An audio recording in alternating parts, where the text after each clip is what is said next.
Eh, por lo menos de mi parte, ustedes van a tener que concluirlo, pero yo le voy a dar el último, le voy a trazar las últimas pautas.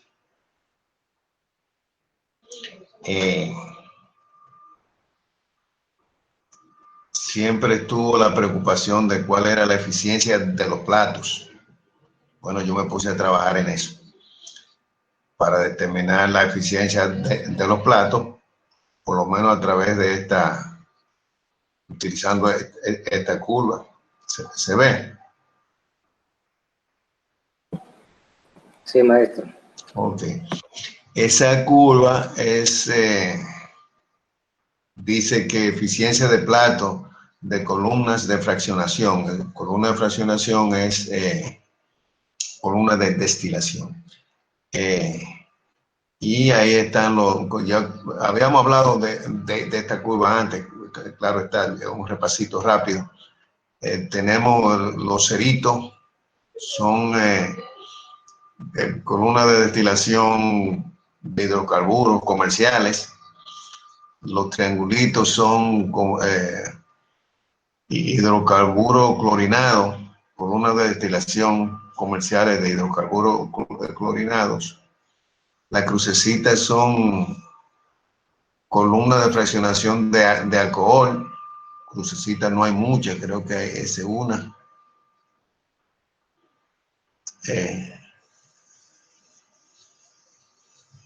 Y las X son laboratorios, alcohol etílico, pero de laboratorio, columna de fraccionación de laboratorio para alcohol etílico. Son las X. Mira una X aquí, otra aquí, otra aquí. Un poquito errático. Mira una aquí arriba. Y los ceros, pues no, son como unos cuadraditos. Son misceláneos. Misceláneo parece que cualquier cosa. Mira, hay un cuadradito ahí. Creo que esos son varios ahí. A propósito, bueno, es de eso que se trata, ¿no? Entonces, aquí está la volatilidad relativa de los componentes, del componente clave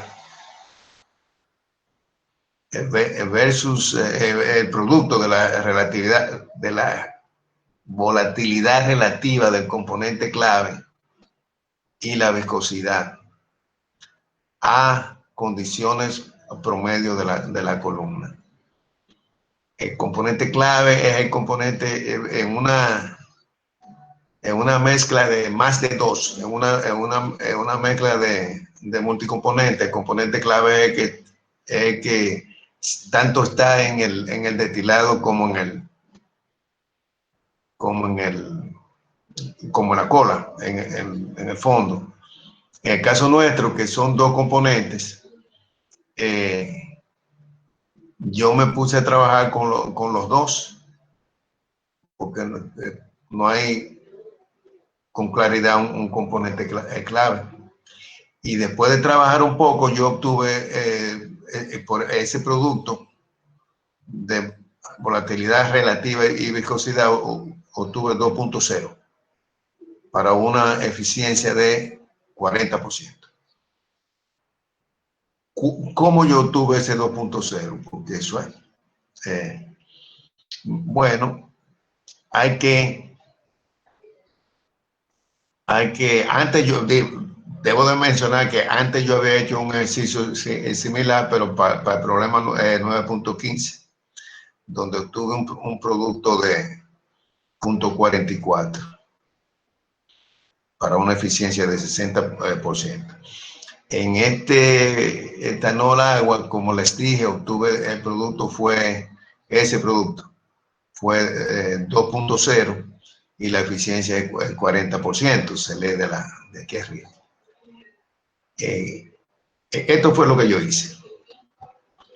Como dice que es la condición promedio de la torre, de la columna de destilación, La presión la tomamos como constante, ¿verdad? En todo lo alto y largo de la columna, presión atmosférica. Y la temperatura en el tope es el vapor que sale, es como alrededor de 78 grados Celsius. La alimentación es 94 y el fondo está cerca de 100. O sea, esas tres temperaturas yo comencé a buscar lo que es la volatilidad y después la volatilidad relativa en cada una de esas temperaturas.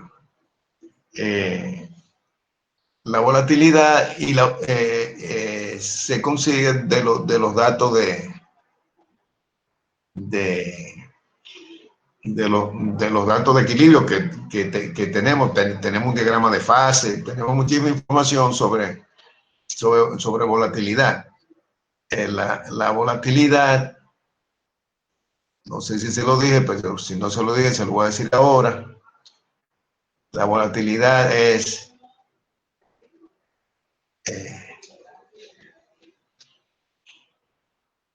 volatilidad. Yo no sé si alguno de ustedes intentó hacer esto. Es igual a Y sobre X. Esa es la volatilidad del componente. En este caso tenemos dos componentes. Esa es la volatilidad del componente liviano, que es el etanol. Y la volatilidad del otro componente es justamente la diferencia. Así, esto es lo que yo quiero decir con diferencia. 1 menos Y sobre 1 menos X. Ahí está. Esa es la volatilidad del otro componente. Y la volatilidad relativa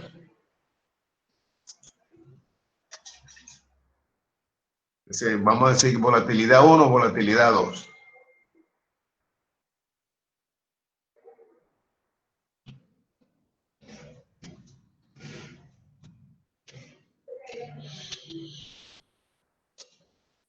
Esta es la volatilidad 1.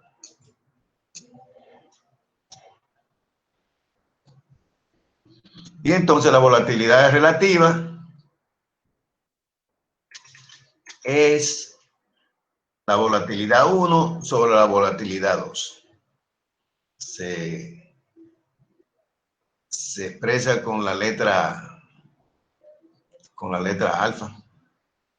Ese alfa. Ese alfabeto griego se me está olvidando. Yo podía manejarlo en el pasado.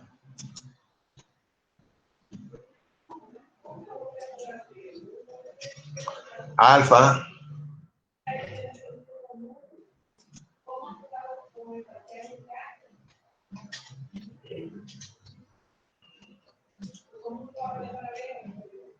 es igual a la volatilidad 1 sobre la volatilidad 2. Esa es la volatilidad relativa. Entonces, yo busqué esos datos a 78 grados, lo busqué a 94 y lo busqué a 100. Y a 78 me dio la volatilidad relativa 1.115. A 94 me dio 10.06 y a 100 me dio 7.70. Y el promedio de los tres me dio 6.29. Esa es la volatilidad relativa de esos dos componentes a esas tres temperaturas, que yo lo asumí como las condiciones promedio de la torre. Entonces, eso fue lo que me dio, ¿verdad?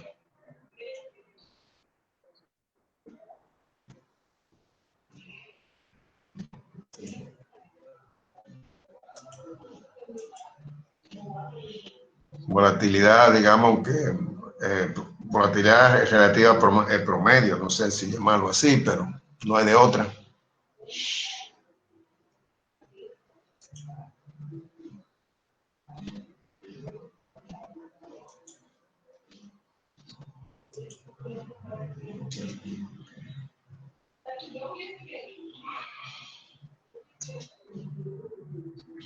Volatilidad relativa promedio me dio 6.29.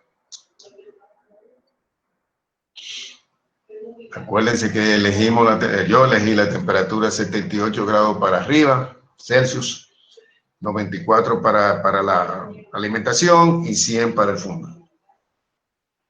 Calculé esas cosas con los datos de equilibrio Y y X a esa temperatura y a presión atmosférica. Tenemos todos esos datos.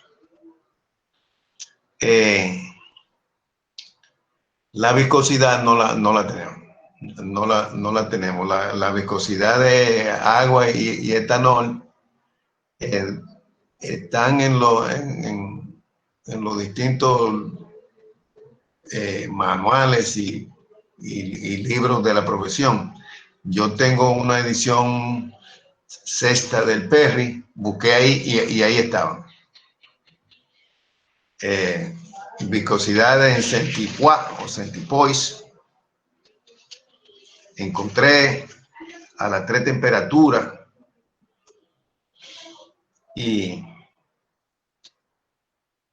hice un promedio para agua a las tres temperaturas y me dio 0.3. Hice un promedio para etanol a las tres temperaturas y me dio 0.38. Agua 0.30, etanol 0.38. Y entonces utilicé un promedio ponderado diciendo que etanol está presente en un 25% y agua en un 75%, que es la proporción de la alimentación. Y eso me dio una viscosidad de 0.32. Deja ver si yo lo consigo por aquí. Deja ver, a ver si consigo esa letra. Que estos símbolos aquí. Así, mírala ahí. La viscosidad mío promedio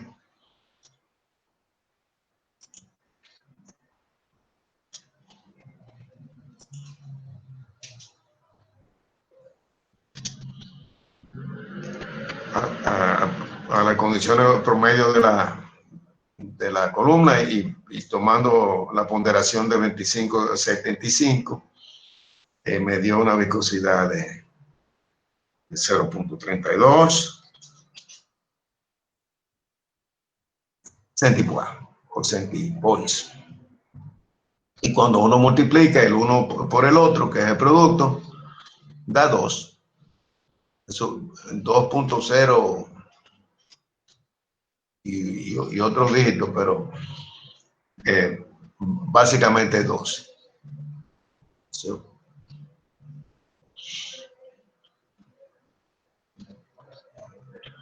deja ver.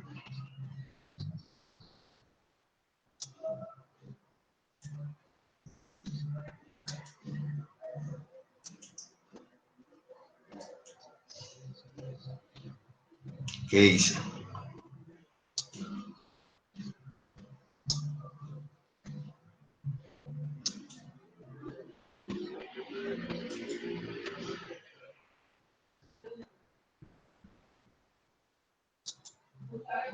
¿Qué hice ahora? Anda la piña.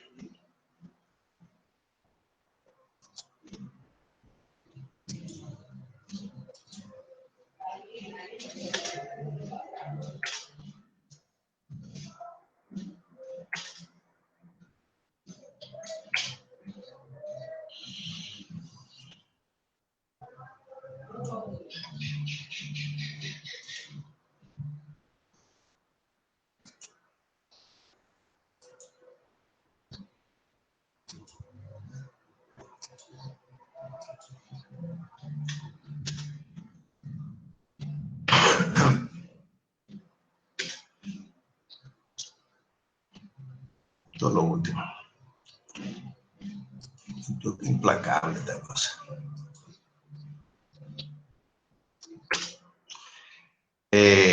Punto 32 por 6.29 da 2.0. 2.01 creo.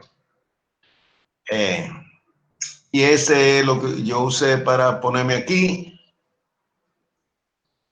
y leer el 40%.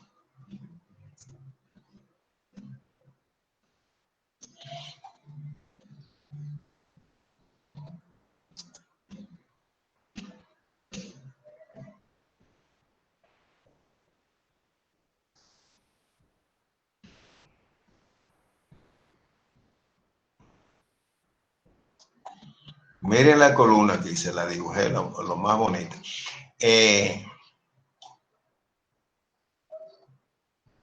Muestro 35 platos porque si no recordamos mal, los platos ideales son 14 y 14 entre el punto 4 da 35, justamente 35. Se alimenta en el plato 30 porque el cálculo de platos ideales se alimenta en el 12. Y entonces hay 1, 2, 3, 4, 5, 6, 30 es de alimentación, 31, 32, 34 y 35 es el último. Yo mostré el 1 y el 2 para mostrarle que la separación entre los platos es 600 milímetros. Eso es más o menos 24 pulgadas. Eso es normal. Esa es la separación normal. A veces puede ser menos, a veces puede ser más, pero la separación es necesaria. Como hemos hablado, ahí se forma una cierta espuma que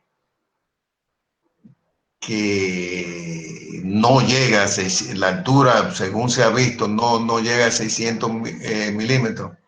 Si 600 milímetros son 24 pulgadas, llega como a 15. Y entonces esa diferencia es suficiente para que la espuma se separe, se estabilice ahí arriba y lo que suba sea solamente vapor. Si sube espuma, entonces sube vapor y líquido, y el líquido lo que hace es que está devolviendo, por lo menos una parte, ¿verdad? Baja aquí, se hace espuma aquí y sube para arriba otra vez. Eso es malo para la eficiencia de proceso y de planta. O sea que hay que tener una cierta separación y esa separación depende regularmente de la diferencia entre la densidad del líquido y la densidad del vapor. Y se ha normalizado a esa cifra, que es la más común. Esa es la más común. Entonces,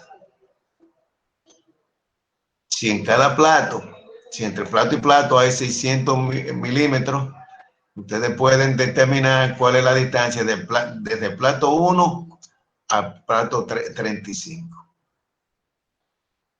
Desde el plato 1 a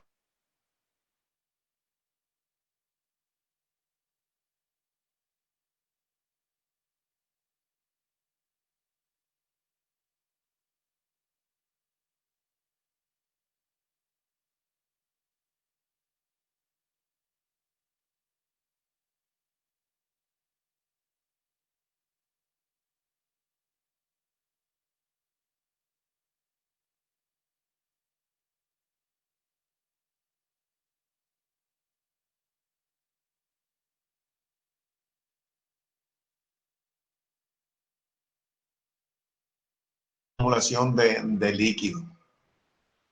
Yo lo muestro así, porque si no hay líquido ahí, puede salir vapor por ahí. El líquido sirve como una suerte de sello, pero además abajo hay bombas. Pueden haber bombas, aquí no la mostramos, pero pueden haber bombas que para bombear este producto para afuera, ¿no? Y si la bomba se queda sin líquido, se rompe. Si mostráramos una bomba, tendría que ser aquí, ahí, antes del intercambiador. Uno no quiere bomba, cosa en el medio de la bomba. Si ponerla aquí significa que hay un intercambiador en el medio, y no queremos eso. No queremos ningún tipo de posible obstrucción en la succión de la bomba. Entonces, vamos a ver la parte de arriba, que sale vapor, llega al condensador. El condensador es un intercambiador de calor que el enfriador, el medio de enfriamiento es agua que viene de una torre de enfriamiento. Normalmente el agua es que pasa por los tubos y sale. Se muestra así, el agua, este es el agua fría y lo que sale es el agua caliente. Se muestra así que el calor sube. Por eso que esa es una convención que hay en el oficio este nuestro. Entonces, el vapor entra aquí, se condensa, sale y llega a un recipiente acumulador. Y ese recipiente acumulador reparte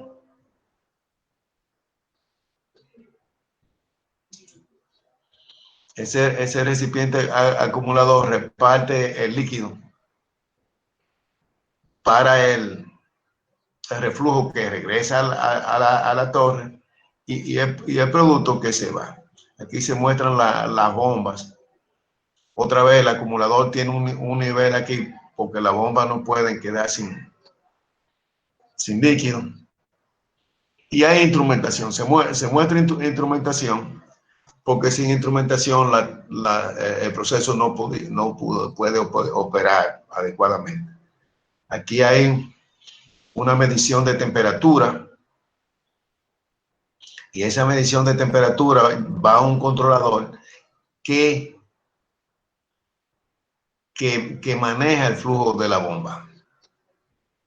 Si la temperatura sube aquí, ese control hace que la válvula abra un poco, ¿verdad?, para poder enfriar. La temperatura aquí es una indicación de la composición de ese vapor, que está a una presión y a una temperatura, y entonces si uno va al diagrama de fase, se da cuenta que si está a una presión y a una temperatura, tiene una composición. Si cambia de temperatura, vamos a decir, sin cambiar de presión, entonces cambia la composición. O sea que uno hace un ajuste al controlador para que mantenga una determinada temperatura, para que tenga una composición dada, y esa determinada temperatura se mantiene variando el reflujo. El reflujo sirve para enfriar y para rectificar, claro. Entonces, sube la temperatura, sube el reflujo. Baja la temperatura, baja el reflujo. Yo lo estoy diciendo como si fuera un juego, pero porque realmente no queremos que eso suceda. No queremos que el reflujo esté cambiando el tanto para arriba, el tanto para abajo, porque eso hace que el proceso se inestabilice y se vuelva un mangú. Entonces, lo que realmente ocurre son dos cosas que no muestro aquí para no complicarla. Una es que el reflujo realmente se controla su flujo con control de flujo, o sea, se fija el flujo y solo se cambia el flujo cuando la temperatura tiene una determinada variación, no por cualquier brinquito, sino por una determinada variación. Eso no lo estamos mostrando aquí para no complicar la cosa. Otra cosa es que a ese punto donde está la temperatura, donde se toma la temperatura, ese no es el punto común. Normalmente uno quiere tomar la temperatura en el segundo, en el líquido del segundo o tercer plato. Porque aquí en ese punto, pequeñas variaciones de temperatura puede variar mucho la composición. Y entonces, si el sistema no es sensible a pequeñas variaciones, se pueden escapar grandes cambios. O sea que normalmente se hace por aquí, pero eso habría que hacer un perfil de temperatura en la torre, a ver dónde que cambia lo suficiente para que se pueda tomar con mejor posibilidad de éxito. Fíjense aquí que este nivel se controla, se mide aquí, y ese nivel entonces controla el flujo de salida de destilado. Baja el nivel, se reduce el destilado. Sube el nivel, se aumenta el destilado. Y eso es un medidor de flujo. Los flujos de los productos se miden. Y si me adivinan para qué, sería bueno. Porque queremos medir. Lo medimos aquí.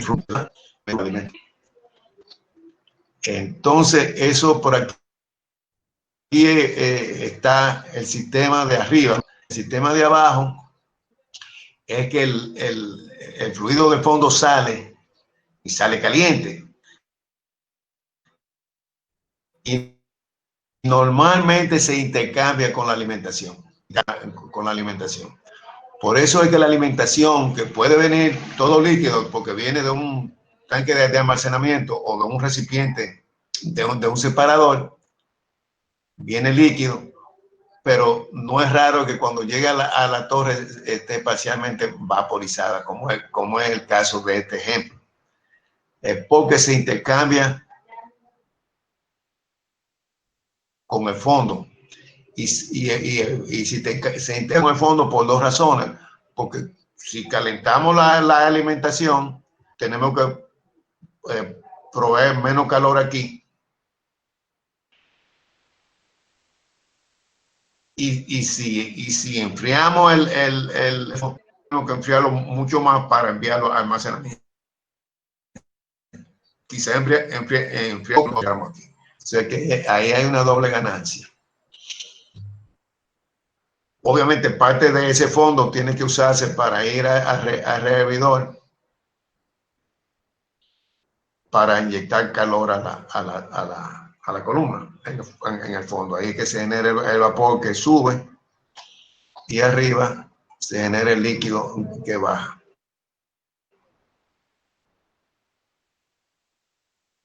Entonces, ese nivel porque no queremos que se suba demasiado para que no llegue al plato y dañe el flujo de vapor ahí. Y no queremos que se vacíe para que no dañe la bomba o cualquier otra cosa, o que salga vapor por ahí, una cosa de esa rara. O sea que tenemos una acumulación de líquido aquí y lo medimos. Y usamos esa medición para controlar el flujo de cola. Baja el nivel, reducimos el flujo aquí, cerrando un poco esa válvula.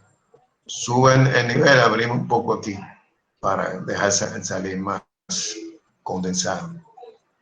Y El rehervidor en este caso es un rehervidor de termosifón, que el fluido de calentamiento es vapor saturado, yo pongo que 150 psi, como pusimos en el ejemplo. El vapor pasa por los tubos, entra caliente y sale condensado, y por eso se muestra para abajo. Esa cosita que se ve ahí, que yo puse ahí, es una trampa de vapor. El vapor tiene que, eso asegura que no se haga vapor, sino que todo el vapor se condense. Si se condensa, entrega todo su calor. Si no se condensa todo, entonces no entrega todo su calor y se pierde. Pero la trampa de vapor asegura eso, asegura que el vapor se condense. Entonces, ese cuadro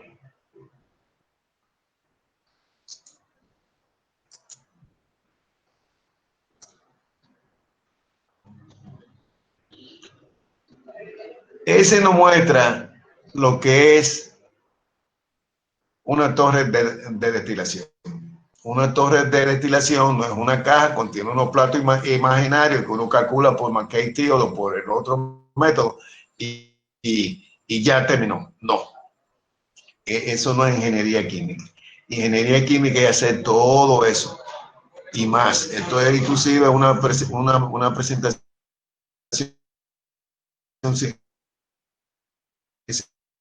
simplificada. Hay que dar la torre de aquí a aquí. Hay que determinar el diámetro. Hay que decir de qué que se va a fabricar, qué metal, el grosor del metal. No se muestran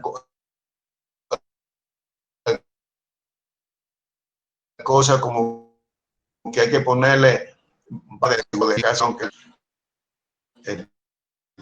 el contenido sale.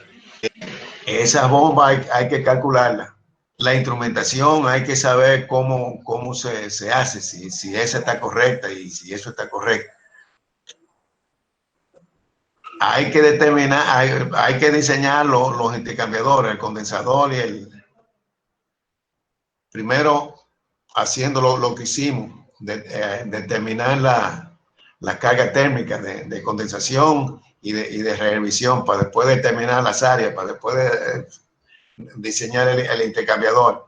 Hay que bregar con ese tanquecito, ver de qué tamaño es.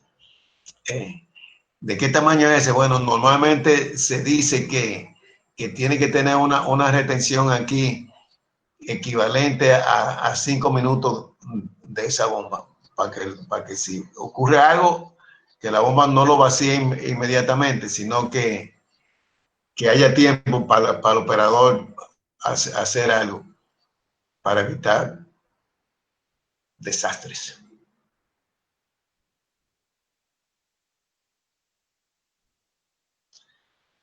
Entonces, todo ese etapa,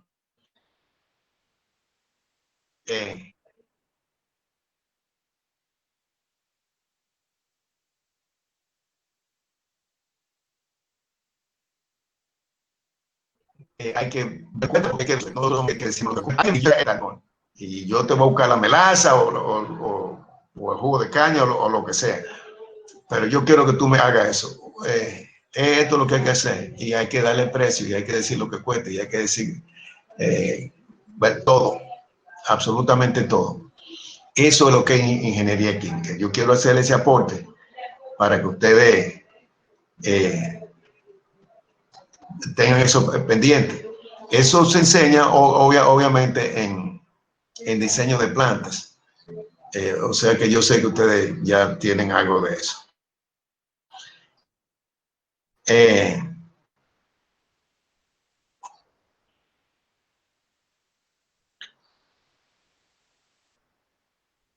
No me dejen porque hablemos por medidores a la alimentación y de flujo, a la entrada y a la salida, para hacer el balance de materia. Tenemos que continuamente en el proceso, después que nosotros diseñamos la cosa, la ponemos a funcionar, entonces somos los que nos ocupamos ocupamos de que funcione bien. Hacer eso porque nosotros fue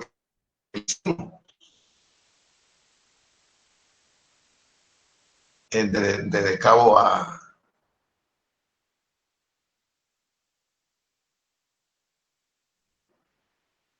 al otro lado. Entonces, por eso ella puede en su producción enseñar su puede crecer.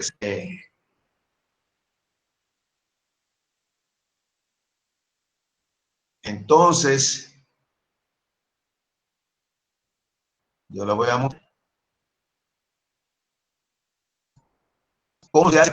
Lo tengo muy cerca de mi corazón, que es el libro que se llama Diseño de Economía y Diseño de Plantas para ingenieros químicos. Yo tengo la 4ª edición, esos son los autores, esa es la casa editora, y aquí yo me copié, sin permiso de ellos, en la página 167 y 168.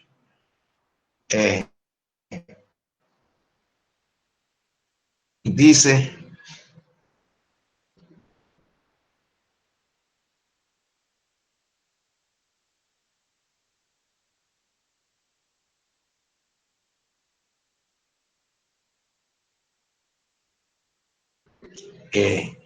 porcentaje de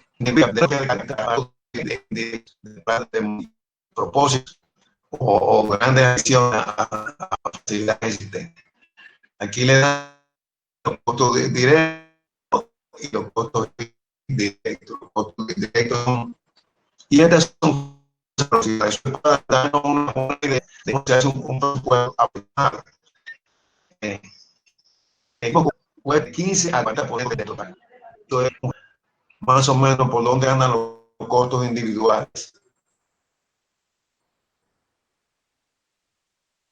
Instalación de equipos comprados de 6 a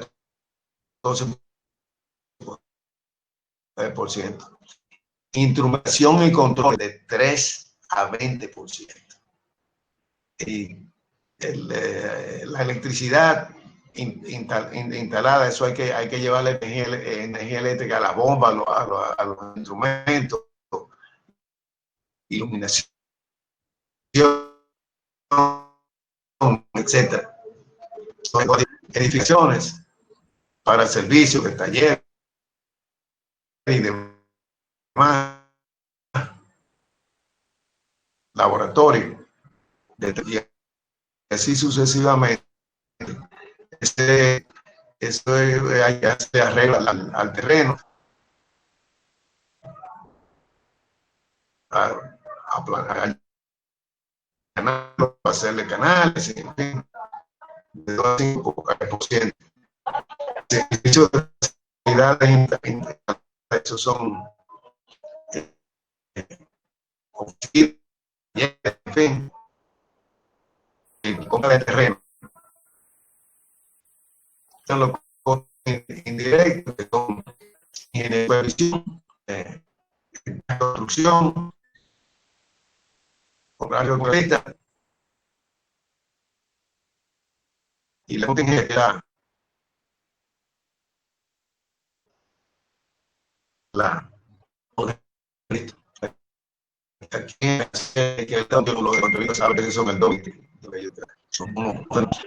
entonces, miren, aquí en esta segunda tabulación hay un ejemplo con números.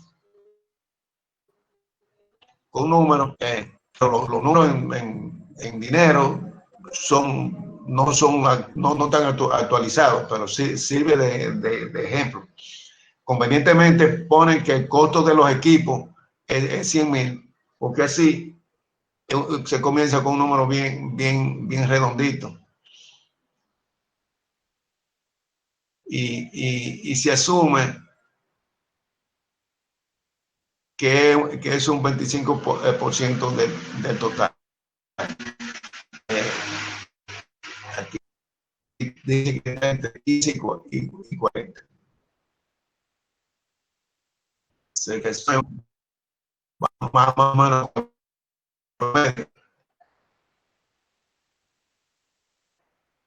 dice que da un 20, exactamente de eso.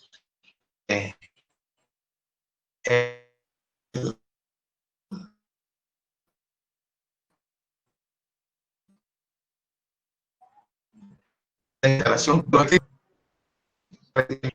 que cuando dividen 436 da 23. Supongo que es eso.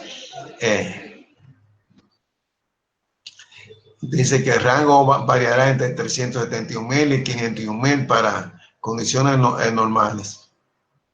Si la economía hay inflación, en la economía puede variar en ese rango. Porque se tala, la construcción se tala. Entonces, ese es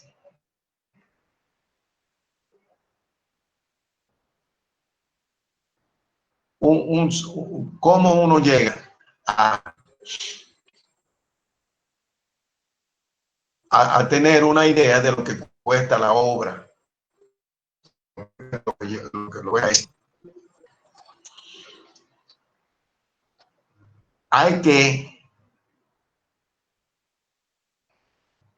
buscar en ese mismo libro, hay muchísimas fuentes de información, lo que cuesta, lo que cuesta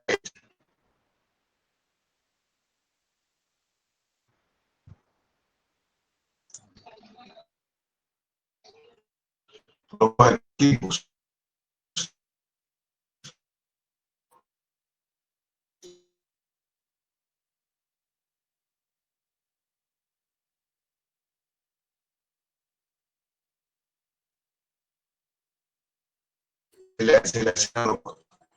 Cómo se hace esta cosa. Si usted tiene que escribir PDF, y sí, ya se lo puedo enviar.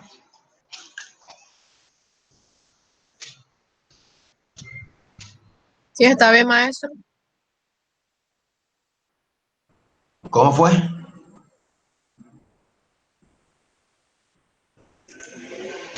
Que sí, que estoy bien, maestro. Está bien que lo envíen.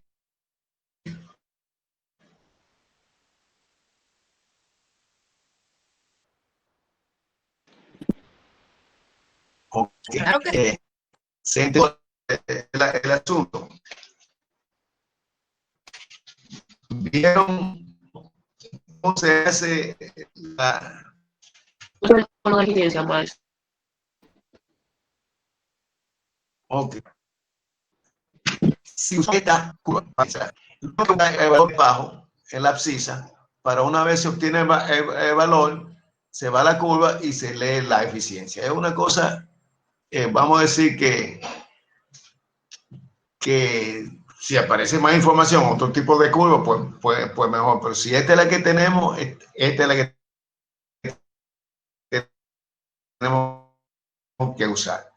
Entonces, ¿cómo se obtiene ese valor? ¿Cómo yo obtuve 2.0? Esa es la pregunta. Porque esa es la definición de volatilidad.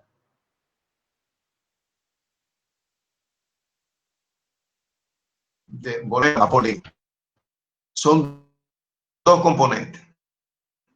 Esa es la volatilidad de etanol y esa es la volatilidad de agua. La relativa es una sobre la otra.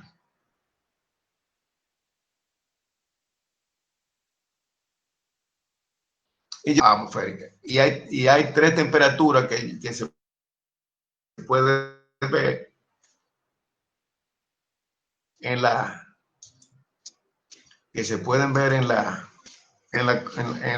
columna, que son 78 grados Celsius arriba. Esos son números redondos, ¿no?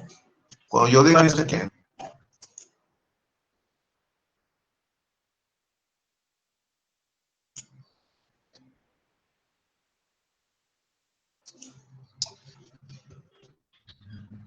...78 grados Celsius. En la alimentación son 94. Me voy a economizar ese cerito de grado. Y en el fondo está cerca de 100.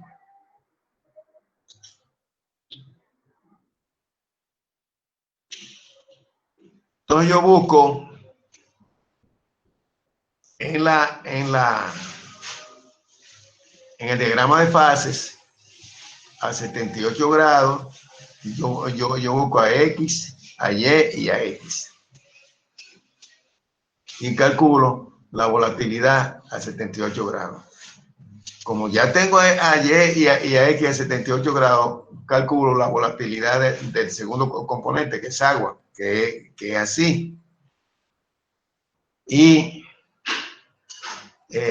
a 78 grados, la volatilidad la volatilidad a 78 grados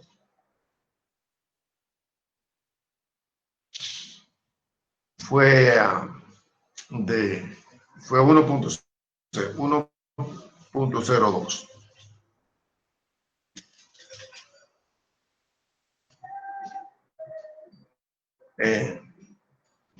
Eso es para etanol. A 94 fue 8.20.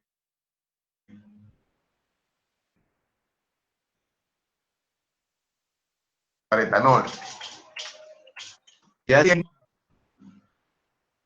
pues 7.70 para etanol. Y para agua,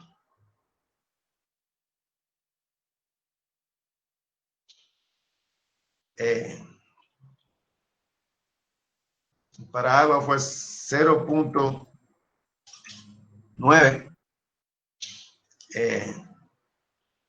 0.8,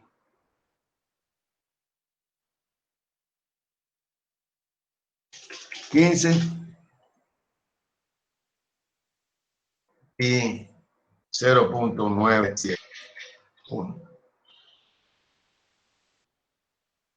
Y lo que hice fue que dividí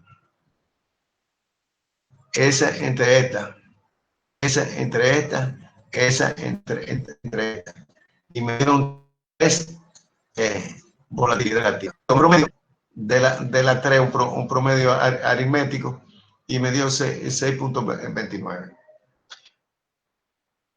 Asimismo hice para la viscosidad, pero como les dije, la viscosidad no la tenemos a mano.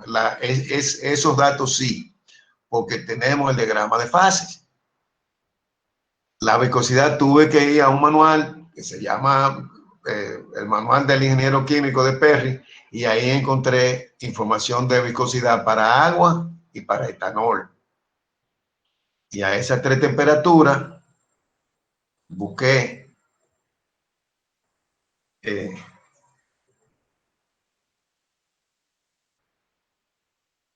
viscosidad y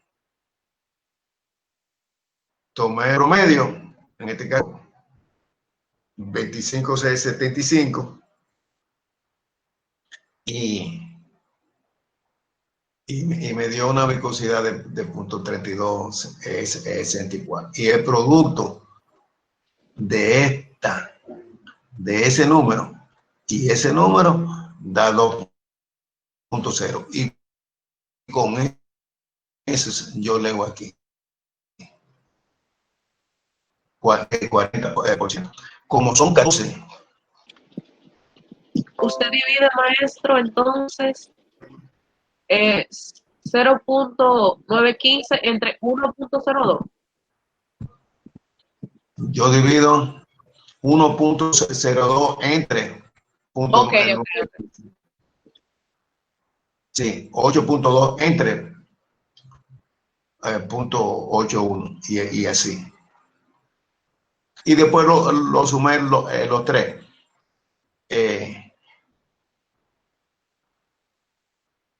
Yo concebiblemente puedo averiguar cuántos platos tiene la torre de San Pedro Macorís, pero esa torre es un poquito diferente. Esa torre trabaja por debajo de presión atmosférica. Aún así, no sé si sería bueno averiguarlo. Si yo lo averiguo, yo le mando la información para que a ver si estamos muy perdidos o no.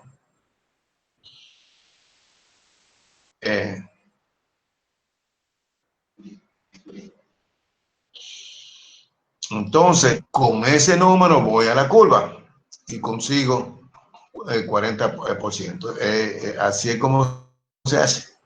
Lo que pasa es que Entonces podemos utilizar ese mismo valor de la viscosidad, el valor que usted escribió ahí. si ustedes, Lo tendríamos. si ustedes creen en mí, lo pueden. Pero no importa eso. Por ejemplo, este ejercicio no es igual que el anterior. Por ejemplo, para el agua, nosotros podríamos utilizar ese valor de la viscosidad porque no sería la misma viscosidad. No sería la misma viscosidad. Okay. Estoy hablando de ese ejercicio. Para el 9.15. Justamente estoy hablando de ese ejercicio. Ok. Esa temperatura es de ese ejercicio. Okay. Esa temperatura. Ese del etanol agua. Esa es la temperatura del tope de la torre. Esa es la temperatura del plato de alimentación. Esa es la temperatura del fondo de la torre. En números. Es el de etanol agua, maestro. Sí, señorita. Perfecto. Sí. Entonces, oigan, ese planteamiento de obtener la eficiencia de los platos en base a las propiedades de transporte de los componentes, es decir, las propiedades son, en este caso, volatilidad relativa y viscosidad. Las propiedades de los componentes por sí solos no pueden dar la eficiencia. Porque ahora leemos ahí tranquilamente el 40%, pero nosotros podemos ingeniarnos hacer un plato tan mal hecho que no funcione. O sea que hay que hacer el plato también llevando, hay que diseñar el plato, cuántos agujeros, de qué tamaño los agujeros, cuál es el diámetro del plato, etcétera, de diseño del plato para fabricarlo. Tenemos que hacer un planteamiento de diseño que se pueda fabricar el plato. Y entonces, eso puede asegurar que la eficiencia sea el 40%, si el plato está bien diseñado.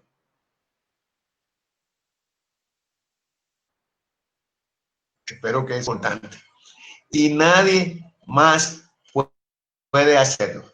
Ningún otro profesional puede hacerlo.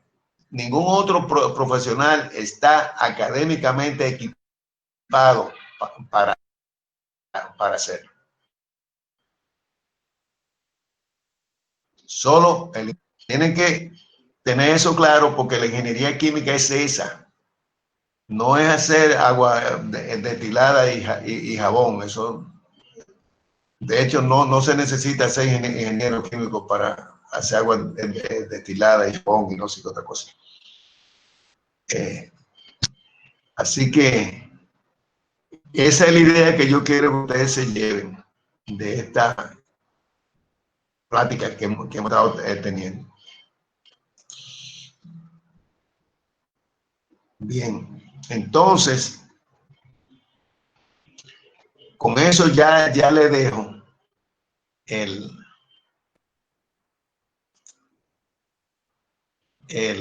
tema, el ejemplo este de etanol y agua.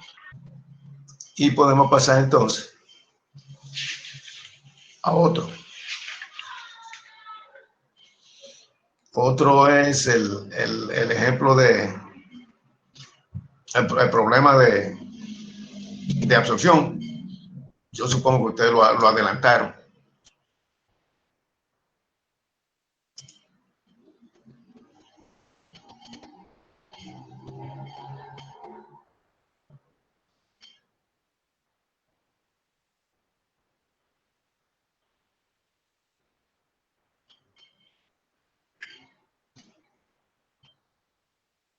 Ah, caray, pero no lo veo aquí.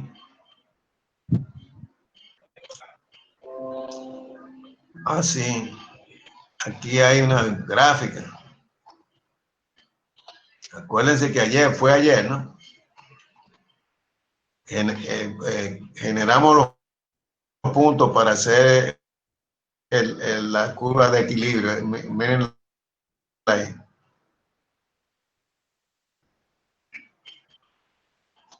Esa, la que está en el brazo más grueso. Esa es la curva de equilibrio.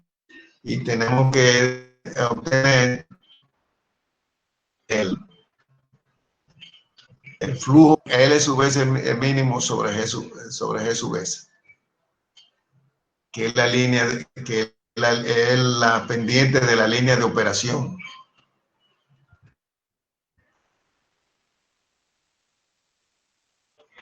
La línea de operación tiene ese punto.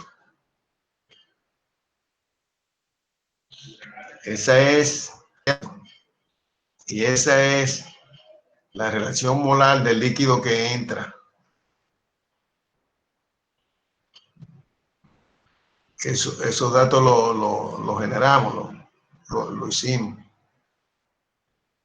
Y la pendiente que nos da el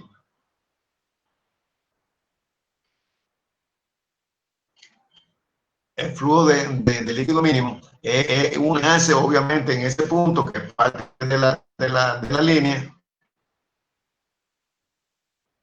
y llega y toca la línea de equilibrio. Cuando a la composición de alimentación gas, Y sub 1 ahí. Y sub 1 toca la línea de equilibrio ahí. Entonces, la línea de presión toca y ese nos da el L mínimo sobre S. No sé si ojalá. Ok, pues ¿quién me habló? José Oscar. José Oscar. Oye, José. Qué bien. ¿Cómo anda todo? Bien, bien. Ok.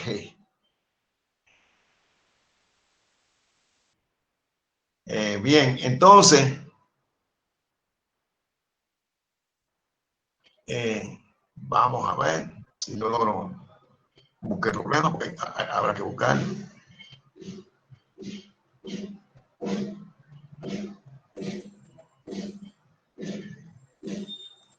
¿Dónde está? Ah,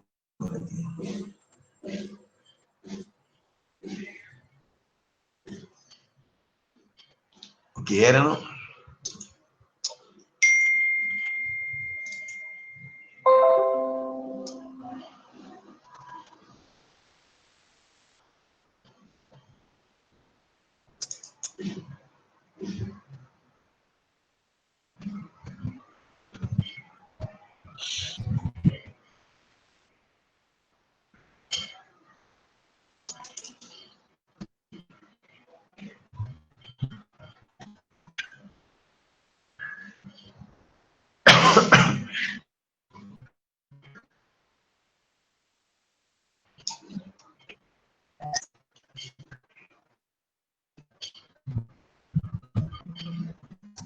Se ve la imagen.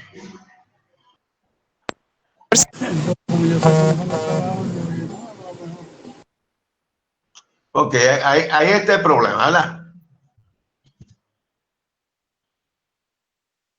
Producción de hielo seco. Eso lo hicimos ayer. Aquí está. Eso fue los datos que generamos de Y a partir de las presiones parciales. ¿Cierto? Entonces,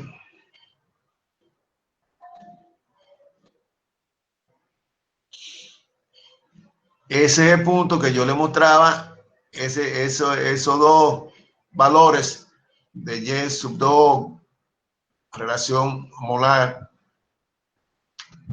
y X sub 2 también relación molar ese punto. ¿Dónde que está? Bendito.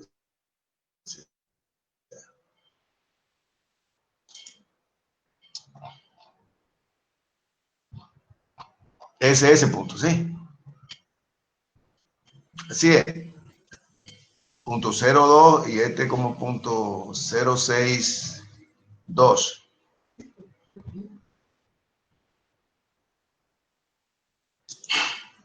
Punto 0,2 y punto 0,62. Ahí está. ¿Cierto? Sí. Entonces, el valor de Y1, ese viene dado, ¿no? Ese punto 15. Y chiquito, ¿verdad? Y chiquito es punto 15. Y está. Y1, fracción molar, Y1 es igual a 0.15. Y Y1 relación molar, entonces el punto 1,7, ¿cierto?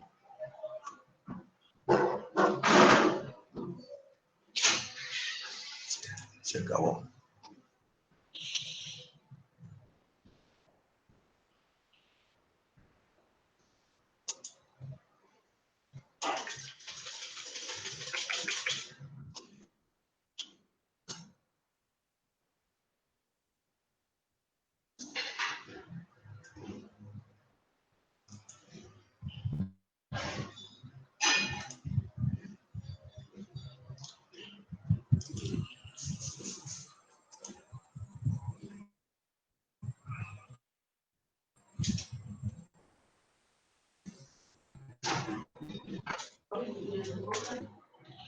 Relación molar es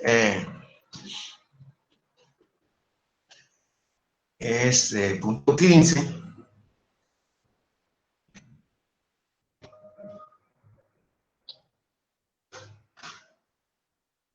sobre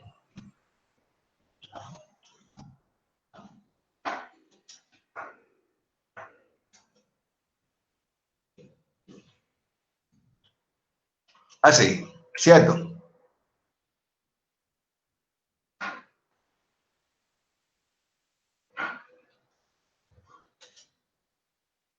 ¿Eso da cuánto? 0.1776.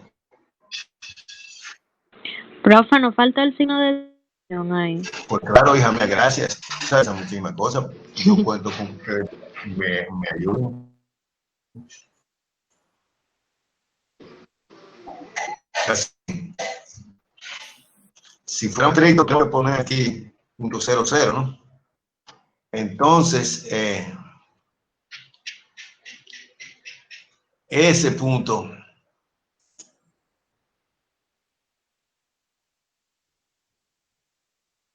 ese punto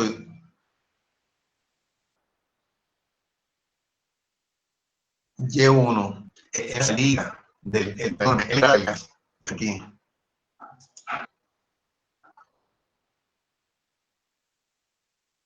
Esa composición.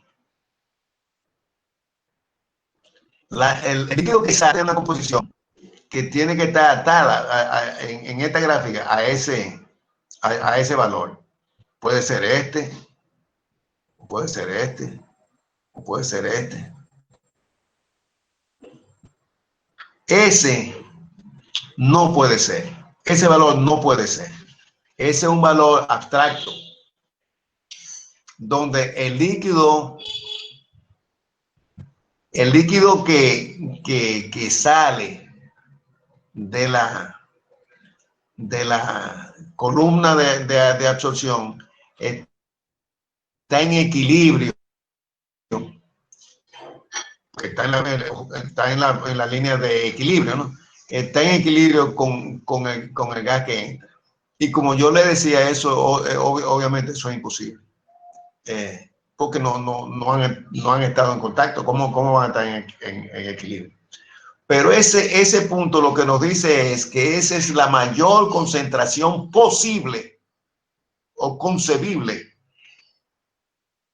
del líquido que sale, que no puede tener una concentración mayor. Y si esa es la mayor concentración, entonces ese es el mínimo, el flujo mínimo de ese líquido, porque mientras menos flujo, mayor es la concentración de salida. Si va a absorber el mismo soluto, la misma cantidad, entonces si reducimos el líquido, pues la concentración aumenta. Eso yo quiero que se entienda porque es importante que se entienda, que no sea una cosa aprendido así sin entender, como nos enseñaron la tabla de multiplicación. 3 por 6, 18. Pregúntele al niño cómo llegó a esa conclusión. El niño no sabe porque se lo enseñaron de memoria. Y por eso que los niños dominicanos no le va muy bien en matemáticas. Porque nos están enseñando cosas de memoria. Y no es de memoria que se tiene que enseñar, es de razonamiento. Y esto es lo que yo quiero que se vea aquí. Que ese punto significa que esa es la mayor concentración esa de líquido. Esa que es punto 073, punto 071, 72 algo, no llega a 73. Ahí sería 73. Sencillamente no es posible conseguirla. Y por eso hablamos del flujo de líquido mínimo. El mínimo máximo, porque puede ser uno menor que ese, ¿no? Sí.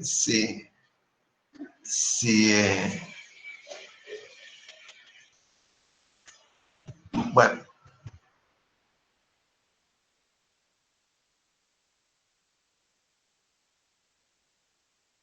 Sí, se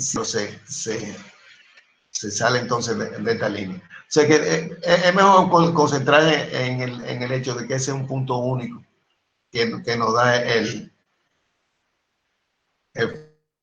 flujo de líquido mínimo aquí.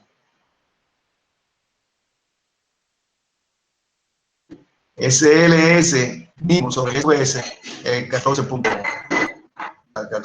algo.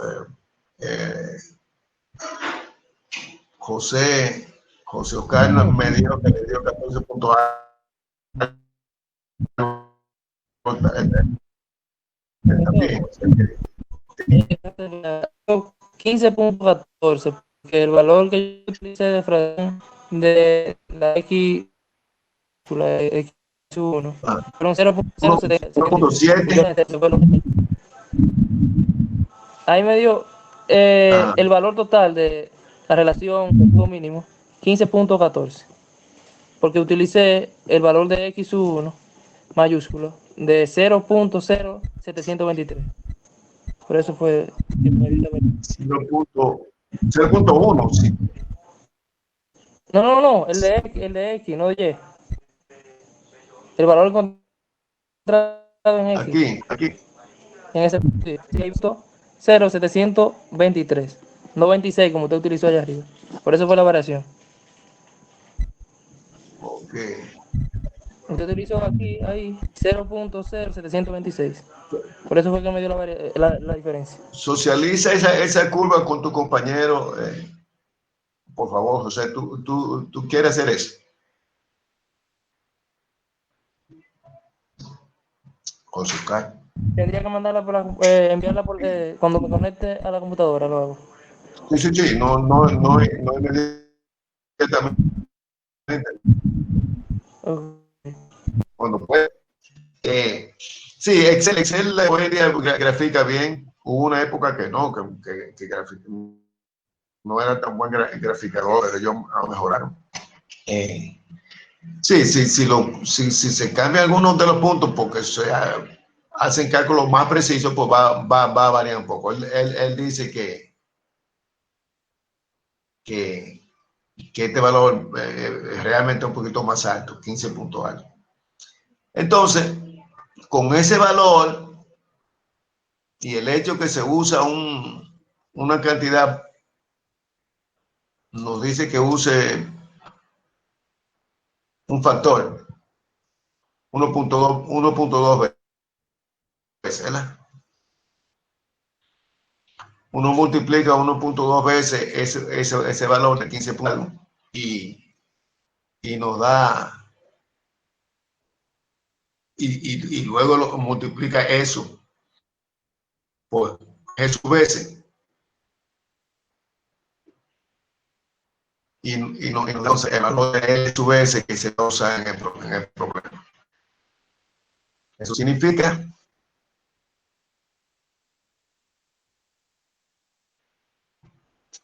que va a parar un poco y va a venir por aquí. ¿Tiene valor tú, José? Dígame. ¿Tiene el valor de la nueva pendiente? Sí, 15 Es 60, ¿verdad? Ah, no, la nueva.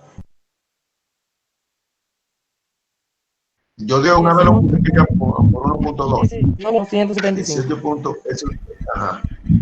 Y nos da entonces. Sí, José Valdera. Bueno, a mí me gustaría resolverlo porque para que la gente no se quede muy atontado, pero no sé, porque con estos números que yo tengo, por ejemplo, si usamos en vez de 14.18, 15. ¿15 cuánto? 15.14. 15.14. Vamos a ver.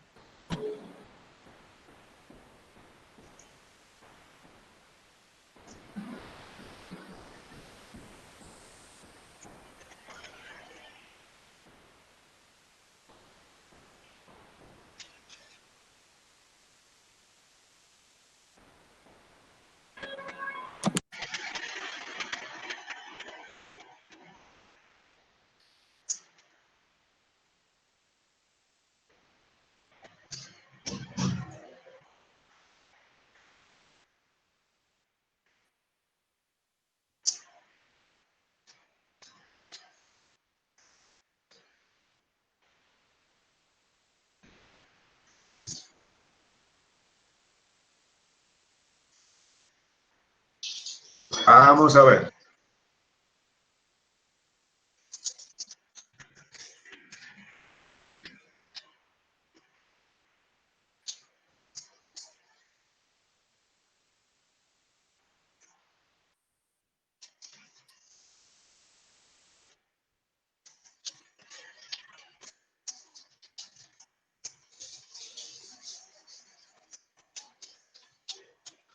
Ese lo multiplicamos por 1.2.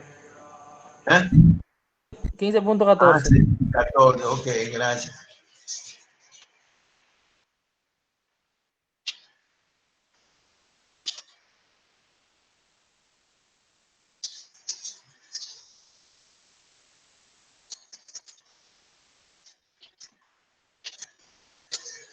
Eso da cuánto?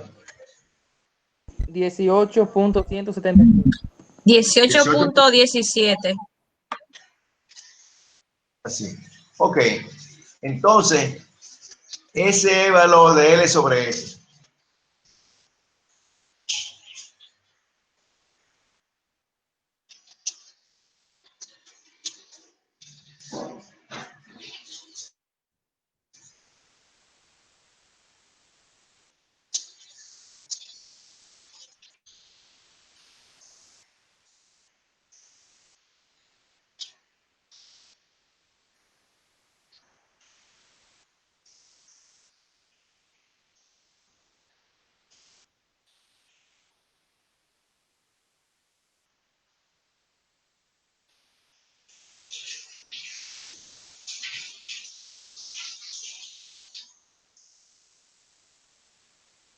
Ahí está.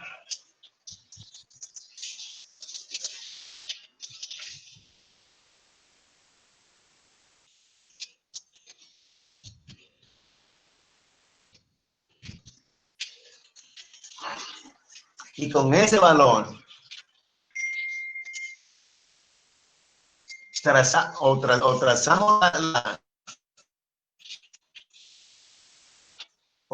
la línea de operación porque es pendiente, o buscamos el valor de X,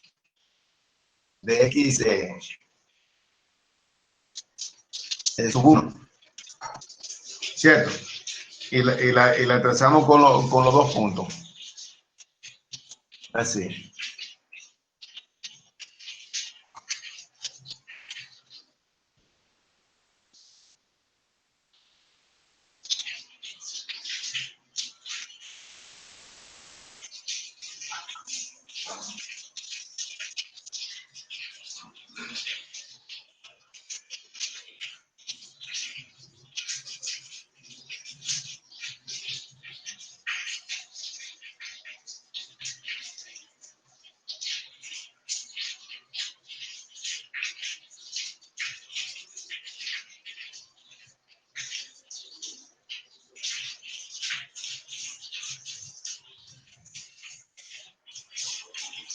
Pero bueno.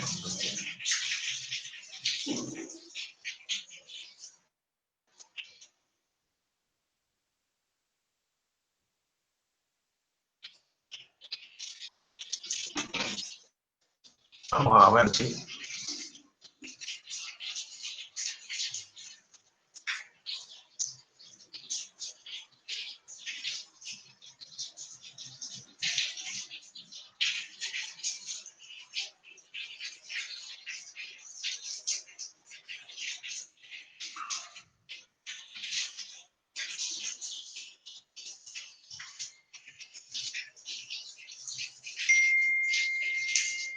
Maestro, la fórmula que usted está colocando es la de la pendiente La de la pendiente. y no es Y2 menos Y1. No, es así. Mira, Okay. vamos a ver. Ese Ok, Y1 porque es mayor. y este Y2. Y entonces estamos buscando esa distancia, Y1 menos Y2. Y No entendí. sí, ok. Sí, entendí. Ok. Ok. Entonces aquí tenemos a.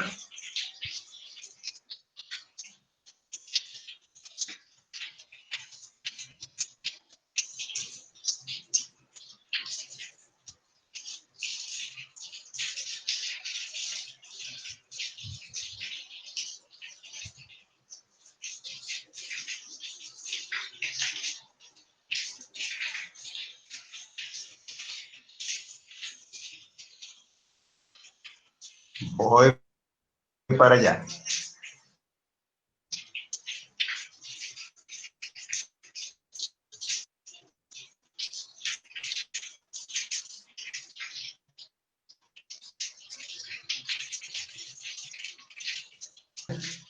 Tenemos a Y1, tenemos a Y2, tenemos a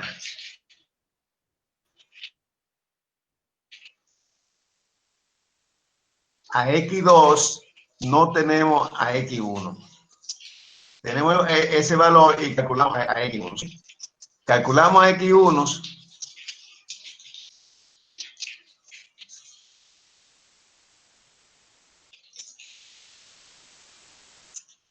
Calculamos a X1 que está por aquí. En el punto por aquí.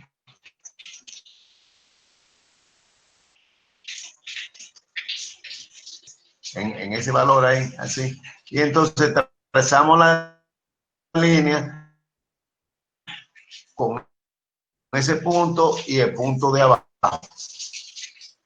Eso es, esta línea va a tener pendiente un poquito mayor que la pendiente de LS mismo. Y una vez hecho eso, podemos trazar entonces los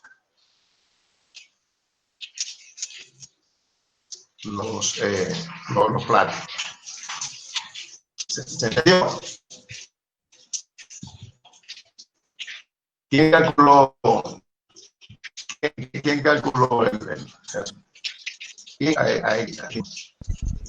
¿Lo hizo alguien? Todavía no lo ha hecho nadie. Profesor, ¿Ah? habla Gabriel Orbe. Gabriel, dime, a ver. Sí, profesor, en el caso mío y el de Tomasa, nosotros resolvimos el ejercicio, pero nos da 14.5 para el LSB y 17.46 para el LS sobre GF de operación. Ok. Van a ver alguna diferencia entre uno y otro, entre un grupo y otro, porque va a depender del trazo de la línea de operación, de equilibrio, que es un trazo curvo. Y bueno, si todo el mundo la hace por Excel, entonces a lo mejor debiera darlo. Sí. Tú lo hiciste por Excel, Gabriel. Así es. Y le pusiste los mismos valores, porque también hay que ver si estamos usando... Yo por lo menos omití no redondear ningún número. Y lo utilicé así mismo, todos los números con todas sus cifras que me daban. Sí. Aquí están, estos son los números de la línea de equilibrio, ¿no? Que es una curva. Ajá. Así mismo. Yo utilicé esos números con todas sus cifras. Entonces eso varía un poco, ¿no? Si utilizamos siempre esto, ¿verdad? Porque, bueno, ahí viene el caso de que tú vas a tener un número diferente, pero habría que preguntar si el número de platos va a ser diferente. El plato no va a ser muy diferente, profesor. Bueno, si varía, si hay alguna pequeña variación en la pendiente de la línea de operación, sí. Ah, sí, tiene razón. Pero lo que yo digo es, ok, en vez de 3 platos son 4. Estamos hablando de platos teóricos. O sea, cuando lo convertamos a platos reales,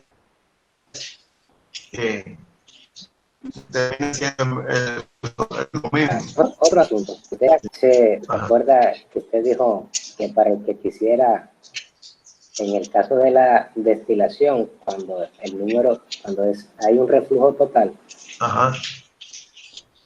demostrar que la línea de enriquecimiento y de agotamiento son la misma línea de 45 grados?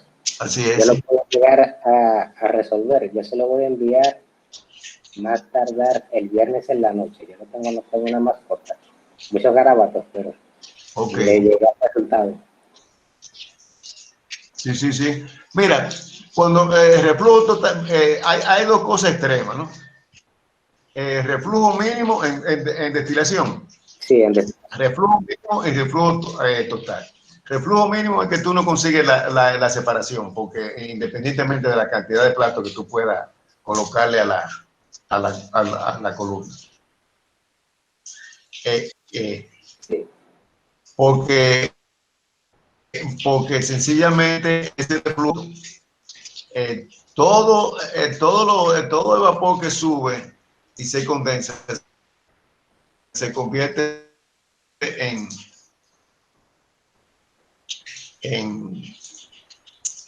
reflujo. Entonces L, la relación de reflujo L sobre D es infinita, porque D es 0. Entonces, y si es infinito, entonces R sobre R más 1 es igual a 1. Sí, profesor, uno de los resultados que me dio analizando las ecuaciones para ese caso particular es que el flujo de alimentación es muy, pero muy pequeño comparado con los flujos de líquido, ya sea en la parte de enriquecimiento o agotamiento, y lo mismo pasa con el flujo de alimentación en comparación con los flujos del vapor en las dos regiones. Es muy, muy pequeño, es prácticamente cero. ¿Eso es cuándo? Cuando el número de platos es mínimo. O sea, el número mínimo de platos teóricos, usted sabe que se viene trabajando con la línea de 45 grados nada más. Sí, el reflujo total. Ajá. El reflujo total. El reflujo total. Sí, el reflujo total, si no hay producto, no hay alimentación. Es un concepto bobo, ¿no? Donde, exacto. Me estaba que la alimentación era cero. Y la otra suposición física que yo hice, pero ven acá. Para mí, que tiene que ser pero tan pequeño que no se tome en consideración, porque como uno no va a entrar nada a una torre de destilación, uno tiene que entrar algo. Porque ese punto es un caso extremo, ¿no? Es un caso extremo. Sí. El caso son dos casos extremos, como de reflujo mínimo, que uno se pregunta, ok, ¿cuál es el reflujo menor que se puede tener? Y todavía hacer producto con la composición requerida, ¿no?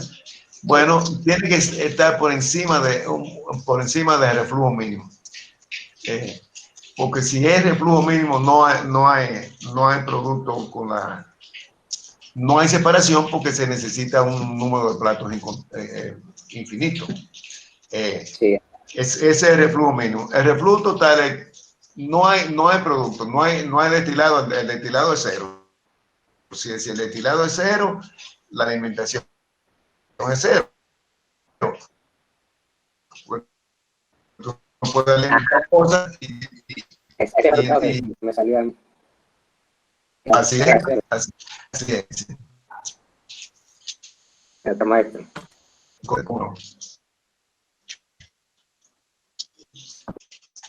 Entonces, quedamos en esto, ¿no? Que aquí consigue ese valor. Conocemos ese valor, conocemos ese valor. El único que no conocemos es este. Y lo resolvemos para entonces poder trazar la curva de operación aquí. Poder levantar esa línea y trazarla con un punto por aquí. El punto que vamos a encontrar va a ser una X, un valor de X menor que este. Rafa, a mí me dio 0.07. 0.07. Ok. Aquí. Ajá. Aquí. Si es ese, entonces uno coloca un punto ahí y traza la línea de ese punto a este punto. Y entonces puede trazar los platos así, con la nueva línea, la que va a estar un poquito más alta.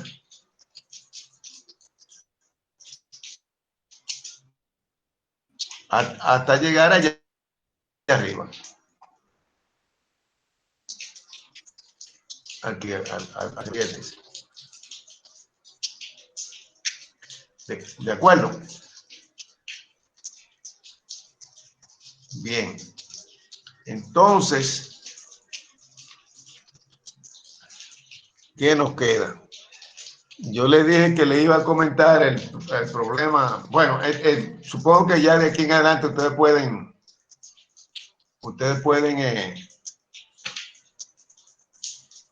terminar el problema, ¿no? Porque, bueno, vamos a ver el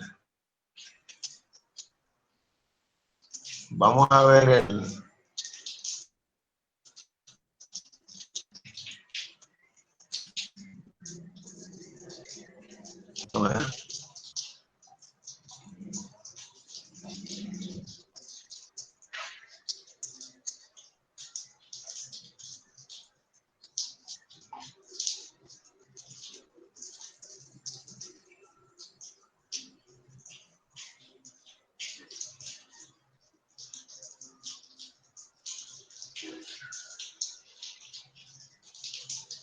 Come on, come on.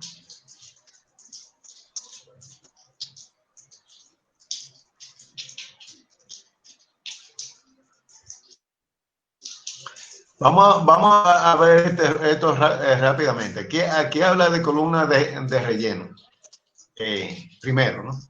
Que dicho sea de paso, le presenté un problema y que quería comentárselo, pero no me ha dado tiempo de revisarlo bien para que se vea en el problema se vea la aplicación de estos conceptos aquí. Pero vamos a llegar a donde están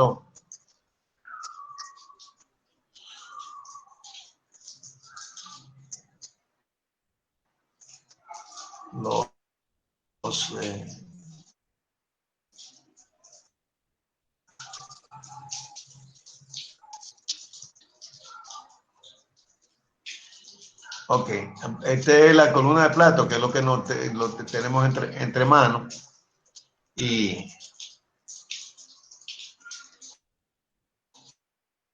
Y lo que dice aquí es que ahora mismo que brincaron la columna de plato. Eso no es, es una cosa interesante que industrialmente las columnas de absorción son de plato, pero los libros hablan más de relleno que de plato. Ahí no entendí.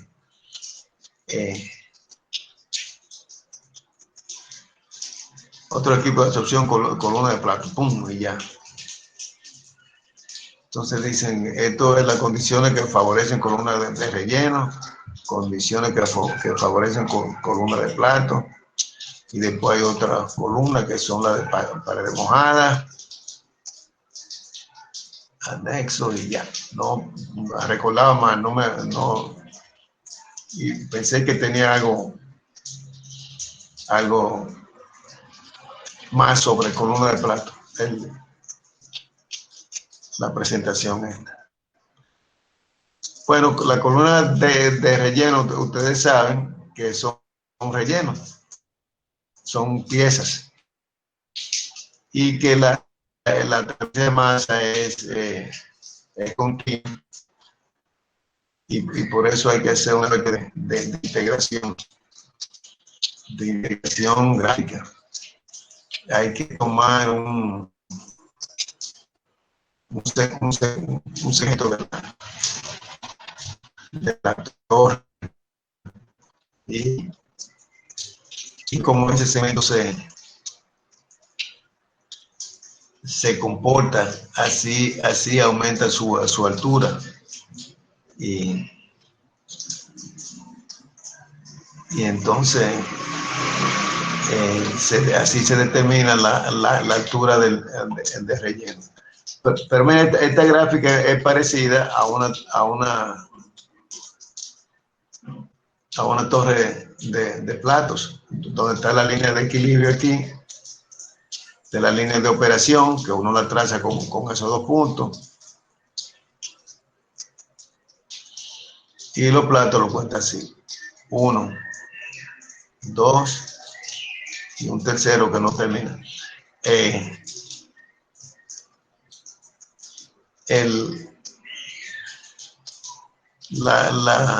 flujo mínimo de disolvente cuando inclinamos esta línea a este punto. Y esa sería la concentración de disolvente a la salida cuando se usa ese flujo mínimo. Por lo menos dice eso.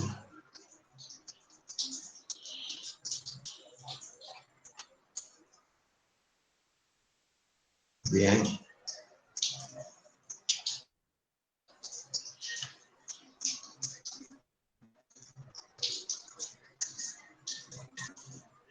¿Qué hice? Ok. Ok, son las 8:45, 47, ¿verdad? Vamos a tomar un brequecito para que la espalda mía vuelva a vivir. Está bien. Ok. Son las 7:40.